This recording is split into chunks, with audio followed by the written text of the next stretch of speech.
Roads turned to rivers in just a flash. All across Pahrump, severe flooding, with water almost 2 feet deep in some spots.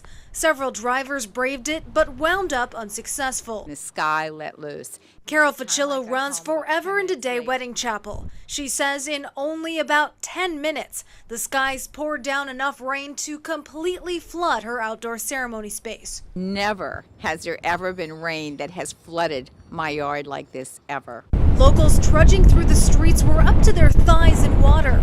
Meanwhile, the fire department closed off sections of roadway and intersections while helping stranded motorists out of the mess. Workers are now trying to clear all of the rocks and the debris that got washed onto the roads after this serious flooding. Lightning in the middle of the day is unusual. Janet Alley tells Action News she's lived in Pahrump for almost a decade. This storm was one of the bigger ones she's witnessed. Saw the wind coming from all 4 directions. The fire department says there were no major accidents. Also, no reported injuries. I want my mom's stuff back. Julie Terosian tries to hold back tears as she talks about the theft of her recently deceased mother's jewelry. It makes me so mad that they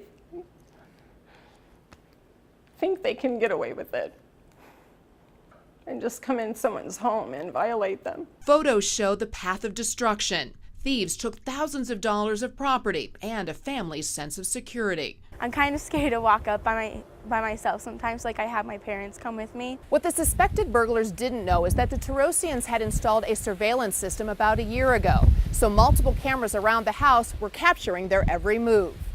On September 24th, video shows a car, possibly a Chevy Impala with only one hubcap, circling inside their gated community near Alexander and Fort Apache. Once parked out front, 2 men come to the front of the house.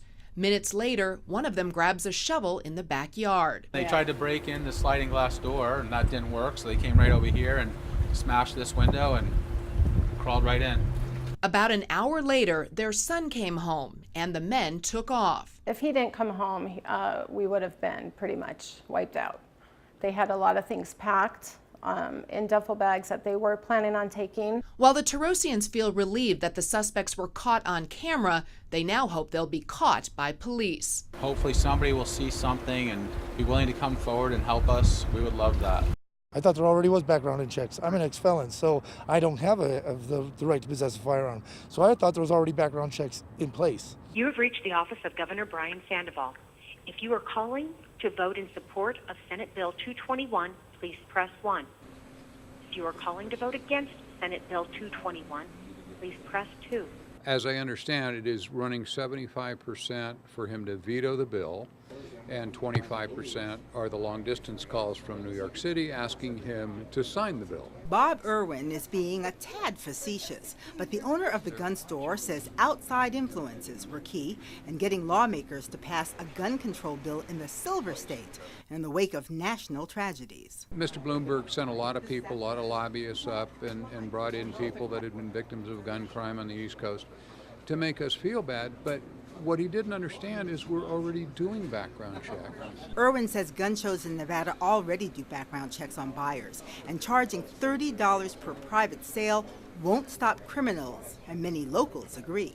Just because they bought it don't mean they're going to be the only person that has it. You need balance in between the whole system. Because we all need to be able to protect ourselves, even from people that shouldn't have guns. So the whole thing was a huge non-issue for Nevada, and I don't know how it got as far as it did.